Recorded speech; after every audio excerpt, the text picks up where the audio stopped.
Hi everyone. ये जो video मैं रिकॉर्ड कर रहा हूँ, ये एक छोटा सा वीडियो रहेगा for the concept of subsidiary books. ठीक है। इस पे इस डिस्कशन में मैं कोई भी सम वगैरह सॉल्व नहीं कराऊंगा, जस्ट सब्सिडरी बुक्स को एक्सप्लेन करूंगा बेसिकली। लाइक सब्सिडरी बुक्स क्या होता है, या फिर ये जर्नल से अलग होता है कि नहीं होता है। ठीक है।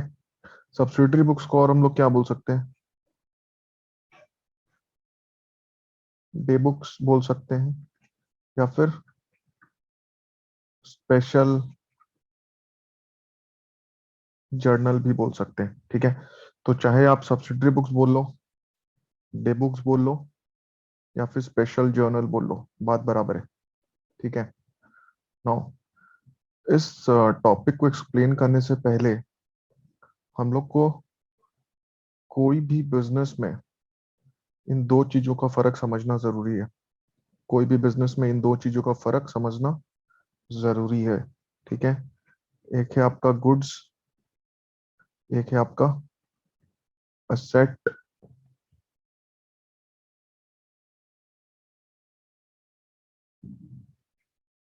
गुड्स का मतलब क्या होता है? अगर मेरा बिजनेस है कपड़े का, तो मैं कपड़ा खरीदता हूँ, कपड़ा बेचता हूँ, मतलब उस बिजनेस में मैं कपड़े का डीलिंग करता हूँ। कपड़ा खरीदता, कपड़ा बेचता, ये मेरा बिजनेस का मेन डीलिंग है। मैं इसमें डील करता हूँ। तो कपड़ा मेरे लिए गुड्स है। मेरे एग्जाम्पल में क्लोथ मेरे लिए गुड्स है। सिमिलरली, अगर मेरा एक फर्नीचर का दुकान है जिसमें मैं फर्नीचर खरीदता हूँ और बेचता हूँ, करेक्ट, तो फर्नीचर मेरे लिए गुड्स है। इसका मतलब अगर मैं कोई भी सामान खरीदता हूँ मेरे नॉर्मल बिजनेस में for the purpose of resale, मेरा ऑब्जेक्टिव है रीसेल करना, खरीदूंगा बेचूंगा, तो वो मेरे लिए क्या है? गुड्स। क्या बोल सकते हैं? Bought with the intention of resale, तो वो भी मेरे लिए गुड्स है। ठीक है। दूसरा केस लो, मान लो मैं कपड़ा खरीद के लाया, ये क्लोथ खरीद के लाया। मेरा कपड़े का दुकान है, मैं क्लोथ खरीद के लाया। ठीक है। कपड़े क्लोथ जो है वो मान लो मुझे कार्टन्स में आता है, वो जो लकड़ी के बॉक्सेस होते हैं कार्टन्स, उसमें आता है। उसको मैंने बेच दिया। मैं खरीदने गया कपड़ा, मैंने बहुत सारा कपड़ा खरीदा अपने बिजनेस के लिए। वो कार्टन्स में आया मेरे पास, जो कार्टून बॉक्सेस होते हैं, गत्ते वाले। उसको मैंने कपड़ा निकाला उससे, और उस गत्ते को मैंने 100 रुपए में बेच दिया। तो क्या उस गत्ते को, जो मैंने बॉक्सेस बेचा, क्या उसको गुड्स माना जाएगा? नहीं। गुड्स किसको माना जाएगा? सामान को। उसको बेच के जो आएगा मैं उसको स्क्रैप सेल बोलूंगा, कि भंगार में उसको मैंने बिक्री कर दिया। वो तो मेरा मेन पर्पस वो गत्ता बेचना थोड़ी है। मेरा मेन पर्पस तो कपड़ा बेचना है as part of my business. तो क्लोथ मेरा गुड्स है। लेकिन कपड़ा सामान खरीदते समय अगर मैं वो किसी बॉटल में आता है, या किसी पॉलिथीन में आता है, या फिर कोई गत्ते में आता है पैक होके, और वो इकट्ठा हो के इतना हो जाता है, फिर मैं उसको बेच देता हूँ भंगार वाले को, या स्क्रैप में सेल कर देता हूँ और उससे मुझे 600 रुपया 500 रुपया कुछ भी उड़ जाता है। So that is not sale of goods. उसको हम लोग कभी भी गुड्स नहीं मानते। वो तो बाई प्रोडक्ट है। आई मीन सामान लाने के लिए वो गत्ते में आया है। अगर गत्ता नहीं रहेगा तो सामान हम लोग किस में रख के लाएंगे? तो उसको बेच कर अगर मेरे पास कुछ रुपया आता है ना, तो उसको हम लोग कभी भी सेल ऑफ उसको तो, मतलब मैं कहना चाहता हूँ कि वो गत्ते को हम लोग कभी गुड्स नहीं मानेंगे। क्लोथ जिसमें मैं एक्चुअली में डील करता हूँ, उसको मैं गुड्स मानूंगा। फर्नीचर के बिजनेस में अगर मैं फर्नीचर लाता हूँ और मकसद है बेचना, उसको मैं गुड्स मानूंगा। बेसिकली जो भी मैं अपने बिजनेस में खरीदता हूँ with the intention of resale, अपने नॉर्मल बिजनेस प्रोसेस में, मतलब मेरा बिजनेस ही वही चीज का है। कपड़े का बिजनेस, इलेक्ट्रिक अप्लायंसेस का बिजनेस, खरीदना बेचना, खरीदना बेचना। ठीक है। उसको हम लोग गुड्स बोलेंगे। असेट क्या होता है?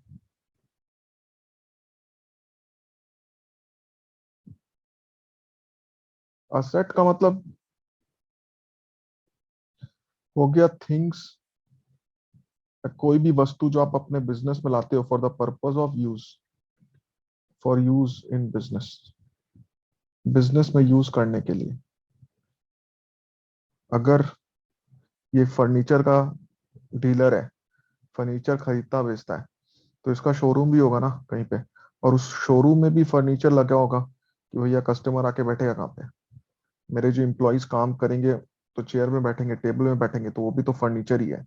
लेकिन क्या उसको गुड्स माना जाएगा? नहीं। जो उसके शोरूम में फर्नीचर लगा हुआ है, जो कि वो अपने बिजनेस में यूज करता है अपने डेली बिजनेस को करने के लिए, उसको गुड्स नहीं मानते। उसको क्या मानेंगे? एसेट। क्योंकि वो अपने बिजनेस में उसको यूज करता है। ठीक है, एसेट है वो उसको बिजनेस में यूज करता रहेगा, आने वाले सालों में भी यूज करता रहेगा। ठीक है। सिमिलरली मान लो एक कपड़े का शोरूम है, कपड़ा खरीदता है बेचता है, इसको अपने शोरूम में कोई सोफा बनवाना था, सोफा, और उसके लिए वो कपड़ा खरीद के लाया, तो क्या वो सोफा के लिए जो कपड़ा खरीद के लाया उसको गुड्स मानेगा? बिल्कुल नहीं। सोफा के लिए जो वो कपड़ा खरीद के लाया वो उसको फर्नीचर के कॉस्ट में ऐड करके फर्नीचर अकाउंट डेबिट करेगा जब भी वो, मतलब वो बेसिकली उसको एक एसेट टाइप से मानेगा, ना कि गुड्स टाइप से। तो एक बात समझो, गुड्स का मतलब होता है वो सामान जो बिजनेस खरीदता है with the intention to sell, बेचने के लिए। बेसिकली जो वो बिजनेस नेचुरली डीलिंग कर रहा है, मतलब जो उसका मेन बिजनेस है जिसमें वो खरीदता बेचता है, वो उसके लिए गुड्स है, सामान।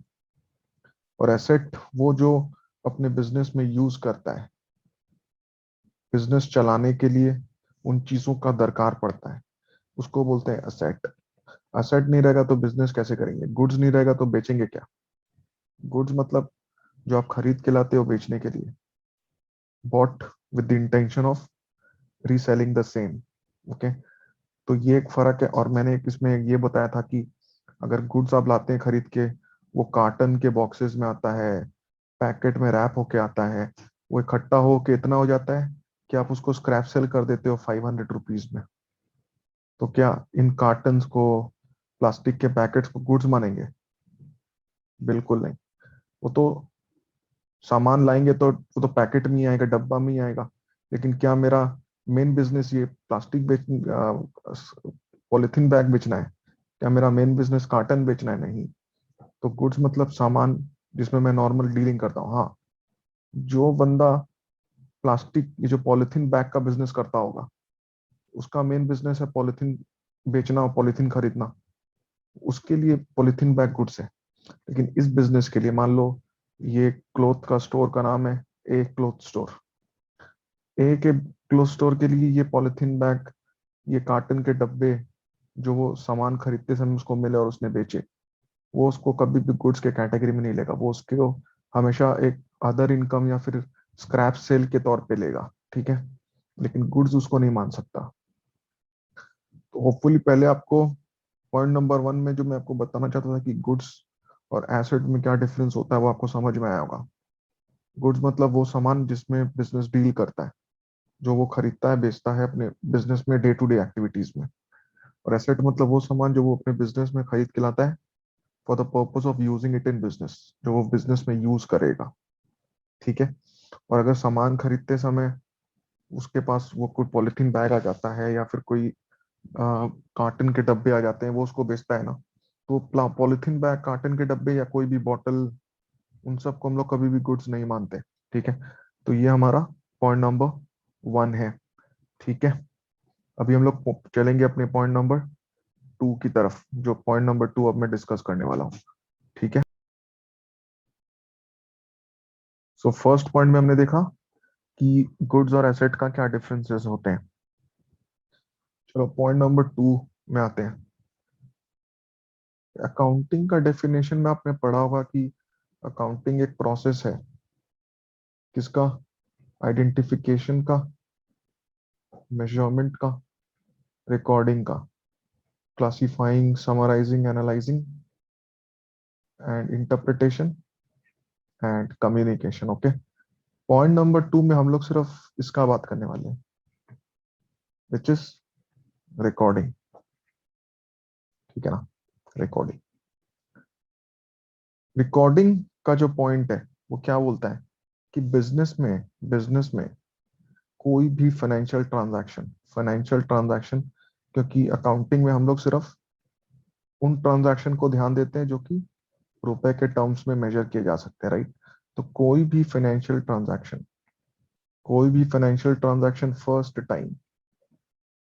फर्स्ट टाइम इनिशियली, मतलब सबसे पहला बार कहां पर रिकॉर्ड होता है? कहां पर रिकॉर्ड होता है? बुक्स ऑफ ओरिजिनल एंट्री में रिकॉर्ड होता है। ठीक है, ये पॉइंट आपको समझ में आया कि अकाउंटिंग का डेफिनेशन में आपने ये पढ़ा होगा कि accounting is a systematic process of identification, measuring, recording वगैरह आपने पढ़ा ही होगा। क्लासिफाइंग, समराइजिंग, एनालाइजिंग, इंटरप्रिटेशन और कम्युनिकेशन। उसमें हम लोग पॉइंट नंबर 2 में सिर्फ रिकॉर्डिंग का बात करेंगे। बिजनेस में होने वाला कोई भी फाइनेंशियल ट्रांजैक्शन, उसको फर्स्ट टाइम, सबसे पहला बार कहाँ रिकॉर्ड करते हैं? बुक्स ऑफ ओरिजिनल एंट्री में। बुक्स ऑफ ओरिजिनल एंट्री में उसको रिकॉर्ड करते हैं। ठीक है, चलो अब पॉइंट नंबर 3 डिस्कस करते हैं। आई थिंक पॉइंट नंबर 2 और straight enough, straight and simple, की कोई भी ट्रांजैक्शन फर्स्ट टाइम, सबसे पहली बार सिर्फ और सिर्फ बुक्स ऑफ ओरिजिनल एंट्री में रिकॉर्ड होते हैं। ठीक है, अभी बुक्स ऑफ ओरिजिनल एंट्री कितने तरीके के होते हैं वो हम लोग पॉइंट नंबर 3 में पढ़ेंगे। चलो अब हम लोग पॉइंट नंबर 3 डिस्कस करेंगे, which is books of original entry. ठीक है, हमने इसमें डिस्कस किया इस पॉइंट नंबर 2 में कि कोई भी फाइनेंशियल ट्रांजैक्शन जो होगा बिजनेस में, वो फर्स्ट टाइम कहाँ रिकॉर्ड होगा? बुक्स ऑफ ओरिजिनल एंट्री के अंदर। अभी देखो, बुक्स ऑफ ओरिजिनल एंट्री या तो हो सकता है जर्नल बुक हो सकता है,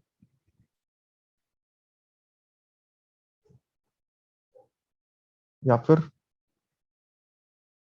सब्सिडरी बुक्स हो सकता है। ठीक है, सब्सिडरी का लिटरल मीनिंग होता है सहायक, या फिर हेल्प करने वाला। In a literal meaning way, layman terms में बोल सकते हो। अभी मान लो कोई भी एक बिजनेस है, अगर उसमें अगर कमती ट्रांजैक्शंस है तो वो एक किताब, मान लो सिर्फ एक किताब मेंटेन करता है। ओके, एक बुक जर्नल का मेंटेन करेगा और उसमें सारे के सारे ट्रांजैक्शंस रिकॉर्ड करेगा, सारे के सारे ट्रांजैक्शंस, सब, ऑल ट्रांजैक्शंस, ऑल ट्रांजैक्शंस इसमें रिकॉर्ड करेगा। Example, cash purchase, credit purchase, cash sales, credit sales, asset purchase, rent, etcetera etcetera, क्योंकि बिजनेस में तो बहुत सारी ट्रांजैक्शन होंगी। तो अगर कोई बिजनेस फॉलो करता है अप्रोच जर्नल बुक मेंटेन करने का, कि वो सिर्फ एक किताब मेंटेन करेगा, जर्नल बुक, तो उस बुक के अंदर सारे के सारे उसके बिजनेस के ट्रांजैक्शंस आएंगे, चाहे जितने भी ट्रांजैक्शंस हो, चाहे वो गुड्स का कैश परचेज हो, गुड्स का क्रेडिट परचेज हो, गुड्स का कैश सेल्स हो, गुड्स का क्रेडिट सेल हो, असेट का परचेज हो, चाहे कैश में चाहे क्रेडिट में, फर्क नहीं पड़ता, कुछ भी, कोई भी ट्रांजैक्शन हो, कोई भी बिजनेस में होने वाला कोई भी फाइनेंशियल ट्रांजैक्शन, वो कहाँ रिकॉर्ड करेगा? जर्नल बुक में रिकॉर्ड करेगा। अगर बिजनेस अप्रोच फॉलो कर रहा है सिर्फ और सिर्फ क्या, जर्नल, एक ही बुक मेंटेन करने का, सिर्फ जर्नल बुक, तो बुक के अंदर उसी एक बुक के अंदर वो सारे के सारे ट्रांजैक्शंस को रिकॉर्ड करेगा। चाहे एक साल में 1 लाख ट्रांजैक्शंस हो या 2 लाख ट्रांजैक्शंस हो, वो जर्नल बुक में ही रिकॉर्ड करेगा। ठीक है, एक ही बुक सिर्फ मेंटेन करेगा, उसमें गुड्स का cash purchase, credit purchase, goods का cash sales, credit sales, asset का परचेज करे कैश में, क्रेडिट में, रेंट का पेमेंट करे, इलेक्ट्रिसिटी बिल, कुछ भी ट्रांजैक्शन एक्सेट्रा, इसका कोई लिमिट नहीं है, क्योंकि बिजनेस में बहुत सारे ट्रांजैक्शन होते हैं। बस इतने इतना समझना है कि चाहे जितने भी ट्रांजैक्शन हो, वो सिर्फ एक किताब में रिकॉर्ड करेगा, सिर्फ एक ही किताब रहेगा। ठीक है, सिर्फ एक ही किताब रहेगा, जिसको हम लोग जर्नल बुक बोलेंगे। और सारे के सारे ट्रांजैक्शंस कहाँ रिकॉर्ड होंगे? इसमें रिकॉर्ड होंगे, all transactions in one journal book. जब ये एक किताब भर जाएगा तो दूसरा नया किताब खोल लेगा, नया कॉपी खोल लेगा, नया नोटबुक खोल लेगा, उसमें जर्नल रिकॉर्ड करने लगेगा। जब वो भी भर जाएगा तो तीसरा नया जर्नल बुक खोल लेगा, उसमें रिकॉर्ड करने लगेगा। अभी सब्सिडरी बुक्स की तरफ आ जाओ। कोई भी बिजनेस में साल में कैश के तो बहुत सारे ट्रांजैक्शंस होते होंगे, कैश से रिलेटेड बहुत सारे ट्रांजैक्शंस होते होंगे। ठीक है, परचेज के भी बहुत सारे ट्रांजैक्शंस होंगे बिजनेस में, सेल्स के भी बहुत सारे ट्रांजैक्शन होंगे। तो क्यों ना हम, बजाय सारे ट्रांजैक्शंस को एक किताब में लिखने के बजाय, क्यों ना हम उसको छोटे छोटे टुकड़ों में बांट दें। क्यों ना हम एक किताब बना लें, एक किताब बना लें जिसमें सिर्फ और सिर्फ कैश के ट्रांजैक्शंस रिकॉर्ड करें। ठीक है, क्यों ना एक किताब बना लें, क्यों ना एक किताब बना लें जिसमें क्रेडिट परचेज ऑफ गुड्स, इन बातों को ध्यान देना, credit goods, credit purchase of goods का अलग से किताब बना लें। ठीक है, क्यों ना एक अलग से किताब बना लें, इसमें क्रेडिट सेल ऑफ गुड्स का रिकॉर्ड करें सिर्फ और सिर्फ। देखो, जर्नल बुक के अंदर सिर्फ एक बुक, एक ही किताब के अंदर सारे ट्रांजैक्शंस रिकॉर्ड हो रहे हैं, चाहे कैश परचेज हो, क्रेडिट परचेज हो, कैश सेल हो, credit sale, asset purchase, everything, all transactions are recorded at one place in journal book. अगर कोई एंटिटी जर्नल, खाली एक जर्नल बुक का कंसेप्ट फॉलो कर रहा है, ठीक है। बट सब्सिडरी बुक में क्या हो रहा है, हम लोग बेसिकली जर्नल में एक ही बुक में सारे ट्रांजैक्शंस हो रहे हैं, इसके बजाय हम कुछ कुछ ट्रांजैक्शंस के लिए अलग सा किताब बना दे रहे हैं। एक किताब बना दिया सिर्फ कैश ट्रांजैक्शन के लिए। अब चाहे कि आप कैश परचेज कीजिए, कैश सेल कीजिए, कैश में एसेट खरीदिए, कैश में रेंट पे कीजिए, कैश में इलेक्ट्रिसिटी बिल पे कीजिए, सारा का सारा कहाँ जाएगा? कैश बुक के अंदर। एक बुक बना दिया क्रेडिट परचेज ऑफ गुड्स के लिए। अगर आप गुड्स, जो मैंने पॉइंट नंबर 1 में बताया था, गुड्स खरीदते हो, मतलब ऐसा सामान जो अपने बिजनेस में आप खरीदते हैं for the purpose of sale, और आप उसको खरीदते हैं इन क्रेडिट परचेज, तो वो उसके लिए एक अलग से बुक बना दिया। अगर मान लीजिए आप गुड्स को कैश में खरीदते हैं, तो आप कैश बुक में लिख, इस बुक में लिखते, ई वाले किताब में एक किताब सेपरेट बना दिया for credit sale of goods. अगर आप सामान बेचते हो उधार में, तो आप उसके लिए अलग से किताब बना दिया। अगर आप वही कैश सेल कर देते, कैश में अगर आप कैश में सेल करते, तो इस वाले किताब में लिखते हम लोग। इसको हम लोग शॉर्टकट में नाम दे रहे हैं कैश बुक, इसको बोलते हैं परचेज बुक, इसको बोलते हैं सेल्स बुक। तो कैश बुक में सारे के सारे कैश ट्रांजैक्शंस आ जाएंगे। परचेज बुक के अंदर सिर्फ जो आप अपने बिजनेस में गुड्स खरीदते हो उधारी पर, वो आएंगे। अगर आप उधारी पे सामान खरीदते हो कैश में, तो वो कहाँ आएंगे? कैश बुक में। आप उधारी पे सामान बेचते हो, गुड्स क्रेडिट पे बेचते हो, तो सेल्स बुक में आएगा। अगर आप यही कैश में बेचते, तो कैश बुक में आता, जो फर्स्ट वाले बुक में। इसमें एक बुक बनाएंगे हम लोग, परचेज रिटर्न बुक। ठीक है, परचेज रिटर्न बुक में कौन से ट्रांजैक्शंस आएंगे? ये जो मैंने क्रेडिट में उधार में सामान बेचे थे, तो जिन कस्टमर्स को मैंने सामान, सॉरी, क्रेडिट में मैंने कुछ परचेज किए थे, तो जिनसे मैंने सामान उधार में खरीदा, उनको अगर मैं कुछ सामान वापस कर देता हूँ, मतलब ये वाले सामान, उधार में खरीदे गए सामान को अगर वापस करता हूँ, तो यहाँ लिखूंगा, एक आएगा सेल्स रिटर्न बुक। अगर मैंने सामान उधार में बेचा था किसी को, और जिसको बेचा था उसने मुझे रिटर्न कर दिया, तो वो सेल्स रिटर्न बुक में आएगा। क्रेडिट सेल ऑफ गुड्स किया मैंने पहले, तो सेल्स बुक में लिखा। इन इस सेल्स में से, उधार में बेचे गए सामान में से कुछ रिटर्न आ गया, तो वो कहाँ लिखूंगा? क्रेडिट सेल्स रिटर्न बुक में। क्रेडिट परचेज किया गुड्स का, तो कहाँ लिखा? परचेज बुक में। अगर इसमें से मैंने कुछ जिससे खरीदा उसको रिटर्न कर दिया, तो कहाँ लिखूंगा? Purchase return book. इसके अलावा दो और बुक होती है, तीन बुक और है। एक है तुम्हारा बिल्स पेबल बुक, एक है बिल्स रिसीवेबल बुक। ये तुम्हारे, इसमें बिल्स पेबल रिकॉर्ड करेंगे, इसमें बिल्स रिसीवेबल रिकॉर्ड करेंगे। इसके लिए हमारे अलग से चैप्टर होता है क्लास 11 में, जिसको बिल्स ऑफ एक्सचेंज बोलते हैं। उसमें आप समझेंगे कि बिल्स पेबल का मतलब क्या होता है, बिल्स रिसीवेबल का क्या मतलब होता है। बट सब्सिडरी बुक्स के चैप्टर में आपके लिए क्लास 11 में बिल्स पेबल बुक कैसे बनाते हैं और बिल्स रिसीवेबल बुक कैसे बनाते हैं वो नहीं है। Cash book, purchase book, sales book, purchase return book, sales return book, ये तो है।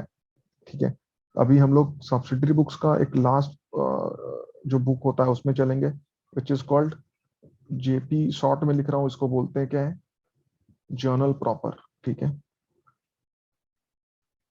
इसको बोलते हैं जर्नल प्रॉपर। इसको, इसमें तीन छः, एक दो तीन चार पाँच छः सात, इन सातों बुक के अलावा आप जो जो ट्रांजैक्शंस बच गए वो कहाँ पे आएगा, इसमें आएगा जर्नल प्रॉपर में। रेसिडुअल, रेसिडुअल जितने भी बच गए वो इसमें आएंगे। फॉर एग्जाम्पल, मान लो मैंने क्रेडिट परचेज और गुड्स किया तो परचेज बुक में लिखा, लेकिन वही अगर मैंने एसेट का क्रेडिट परचेज कर लिया तो एसेट का क्रेडिट परचेज ना तो कैश बुक में जा सकता क्योंकि उधार पे खरीदा, ना इसमें जा सकता, ना इसमें जा सकता, तो वो कहाँ जाएगा, जर्नल प्रॉपर में। ठीक है। मैंने अपना कुछ एसेट मेरे बिजनेस में यूज करता था, उसको बेचा है और पैसा आना बाकी है। तो पैसा आना बाकी है तो मतलब पैसा नहीं आया, तो ना तो वो इसमें जाएगा, ना इसमें जा सकता, ना इसमें जा सकता, ना इसमें, ना इसमें। इन दोनों में तो खैर जाएगा नहीं क्योंकि ये बिल्स पेबल बिल्स रिसीवेबल है, आप पढ़ेंगे अलग क्या होता है ये। तो कहाँ जाएगा, जर्नल प्रॉपर में। ठीक है। तो होपफुली आपको क्लैरिटी मिला होगा कि बुक्स ऑफ ओरिजिनल एंट्री में कोई भी बिजनेस अपना ट्रांजैक्शंस को फर्स्ट टाइम रिकॉर्ड करता है।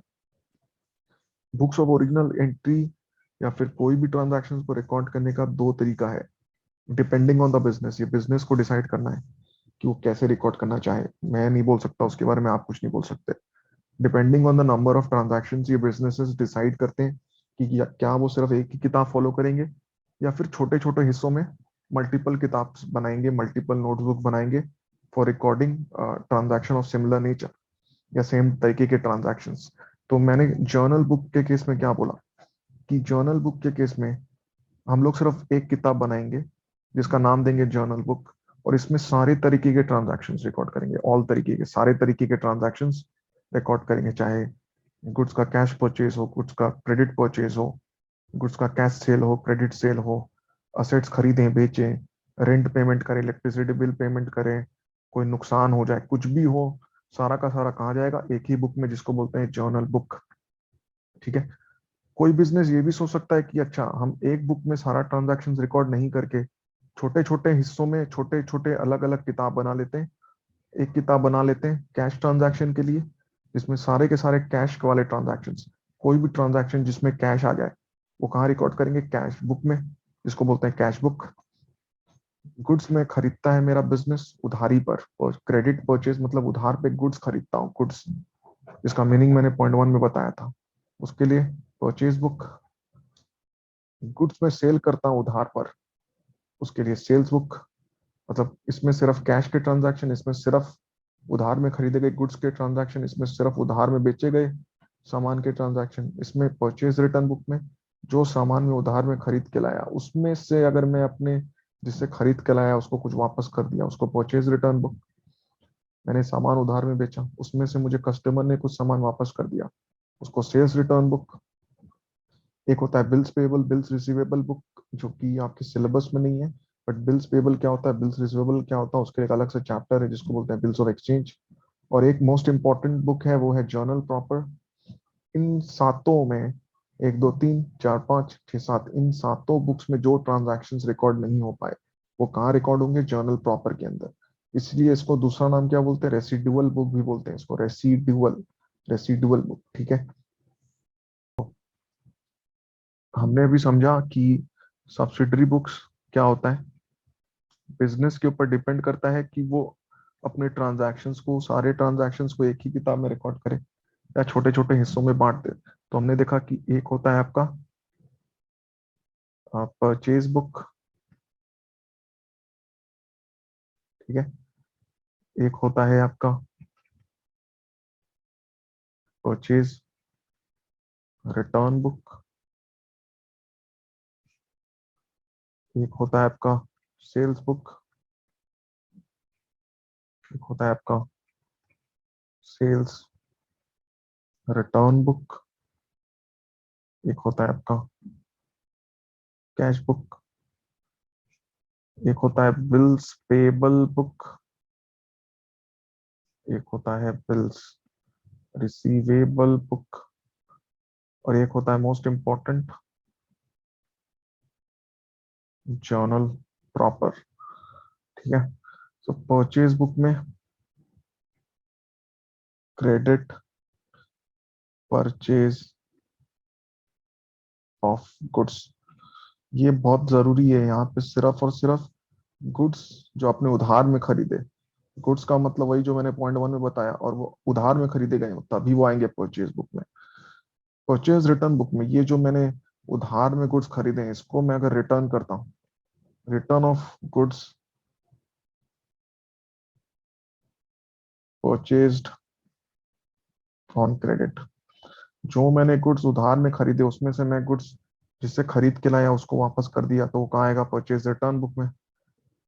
अगर गुड्स मैंने उधार में बेचा, क्रेडिट सेल ऑफ गुड्स, वो कहाँ आएगा? सेल्स बुक के अंदर। सेल्स रिटर्न बुक में return of goods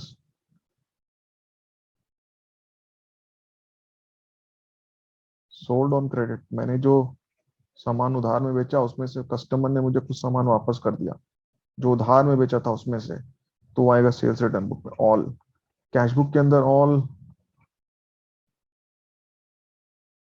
cash transactions, all जितने भी कैश ट्रांजैक्शंस हैं वो कहाँ आएंगे? कैश बुक में। Bills payable book, bills receivable book, ये आपके सिलेबस में नहीं है, लेकिन बिल्स पेबल और बिल्स रिसीवेबल क्या होता है उसके लिए हमारा अलग से चैप्टर है जिसको बोलते हैं bills of exchange. Journal proper,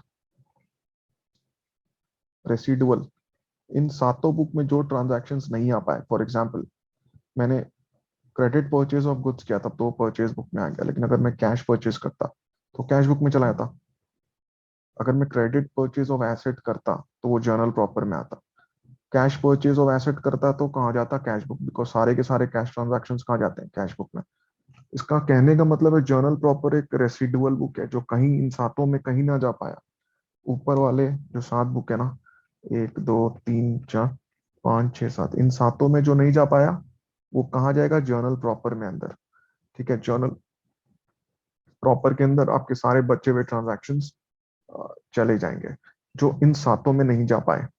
लेकिन ये आपको समझना जरूरी है कि चाहे जर्नल हो या फिर सब्सिडरी बुक्स हो, ये क्या है? बुक्स ऑफ ओरिजिनल एंट्री है। इसमें की ट्रांजैक्शंस फर्स्ट टाइम रिकॉर्ड होते हैं। ठीक है।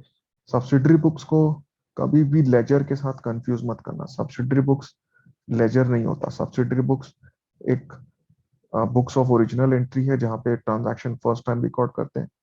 खाली ये बिजनेस के ऊपर डिपेंड करता है कि जो बिजनेस चाहे तो वो एक ही किताब में मेंटेन करना चाहे तो वो सिर्फ जर्नल बुक मेंटेन करेगा और एक ही बुक में सारे ट्रांजैक्शन रिकॉर्ड करेगा। और कोई कंपनी बिजनेस क्या करेगा कि एक ट्रांजैक्शन को एक बुक में रिकॉर्ड नहीं करके एक पर्टिकुलर ट्रांजैक्शन के टाइप के लेकर, जैसे कि क्रेडिट परचेज ऑफ गुड्स के लिए अलग से बुक बना लिया, उसमें सिर्फ और सिर्फ क्रेडिट परचेज ऑफ गुड्स, वैसा टाइप से कुछ हिस्सों में बांट देगा। मतलब जर्नल को सब डिवाइड कर रहा है वो, एक ट्रांजैक्शन को एक जगह नहीं लिखकर छोटे छोटे सब्जेक्ट्स में छोटे छोटे नोटबुक्स में बांट रहा है। जो मैंने एक एग्जांपल, जैसे कि आपके क्लास 11 में अगर 5 सब्जेक्ट हैं और हर सब्जेक्ट में सिर्फ एक ही चैप्टर है या 2 चैप्टर है, तो हो सकता है उसके लिए आप एक ही नोटबुक बनाएंगे, एक कॉपी में आप सब सब्जेक्ट्स के चैप्टर लिख लो। लेकिन अगर आपके एक एक सब्जेक्ट के अंदर 10-10 चैप्टर है तो आप सब सब्जेक्ट के लिए अलग अलग नोटबुक बनाएंगे। बस यही बात है यहाँ पे भी।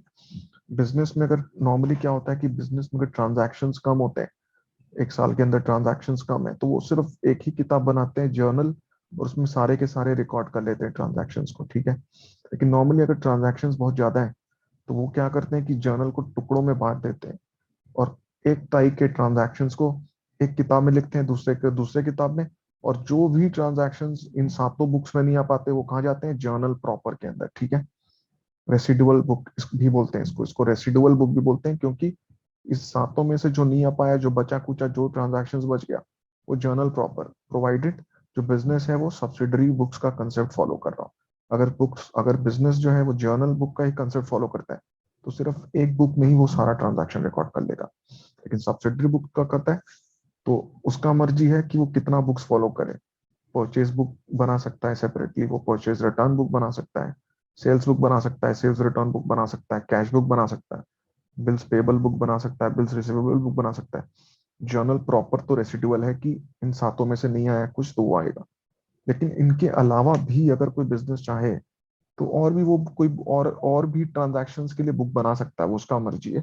बट हम लोग क्लास 11 में सिर्फ इतना ही टाइप्स के बुक्स के बारे में पढ़ते हैं। उसमें भी ये दोनों तो आपके सिलेबस में नहीं है। लेकिन बिल्स ऑफ एक्सचेंज क्या होता है वो हम लोग आने वाले चैप्टर्स में पढ़ेंगे। होपफुली आपको गुड्स क्या होता है, एसेट्स क्या होते हैं, बुक्स ऑफ ओरिजिनल एंट्री क्या होता है, जर्नल और सब्सिडरी बुक्स दोनों को ही बुक्स ऑफ ओरिजिनल एंट्री बोलते हैं। जर्नल बुक में क्या होता है कि एक ही तरीके का रिकॉर्ड होता है, सब्सिडरी बुक्स में छोटे छोटे हिस्सों में बांट देते हैं और एक तरीके के ट्रांजैक्शंस को एक बुक में लिखते हैं। और जो इन बुक्स में नहीं आ पाए सातों में, वो जर्नल प्रॉपर में जाते हैं। बस इसमें यही फर्क है। लेकिन है दोनों के दोनों journal and subsidiary books books of original entry है, ये लेजर नहीं है। लेजर तो इनके बाद बनता है। ठीक है, आप ट्रांजैक्शंस को फर्स्ट टाइम या तो जर्नल में रिकॉर्ड करोगे या सब्सिडरी बुक्स में रिकॉर्ड करोगे, फिर यहां से आप उनको लेजर में पोस्ट करेंगे। ठीक है, तो ये दोनों बुक्स ऑफ ओरिजिनल एंट्री होते हैं, इनको कभी भी लेजर से कंफ्यूज मत करना। हालांकि जब हम लोग डिटेल चैप्टर पढ़ेंगे सब्सिडरी बुक्स का, तो हमको पता चलेगा कि अगर कोई बिजनेस कैश बुक बनाता है, सब्सिडरी बुक कैश बुक बनाता है, तो उसको अलग से लेजर के अंदर कैश अकाउंट बनाने का दरकार नहीं पड़ता। ठीक है, ये उस चैप्टर में जब हम लोग सब्सिडरी बुक्स का चैप्टर में पढ़ेंगे तब मैं इसमें बताऊंगा डिटेल में। बट अभी के लिए आप सिर्फ इतना समझ के रखिए कि जर्नल और सब्सिडरी बुक्स दोनों ही बुक्स ऑफ ओरिजिनल एंट्री होती हैं। डिपेंडिंग कि बिजनेस क्या फॉलो करता है, क्या वो जर्नल का वे फॉलो कर रहा है या सब्सिडरी बुक का वो फॉलो कर रहा है। एंड इन बुक्स में ट्रांजैक्शन रिकॉर्ड होने के बाद उनको यहाँ से लेजर में पोस्ट किया जाता है। होपफुली आपको ये पॉइंट समझ में आया होगा। Thank you.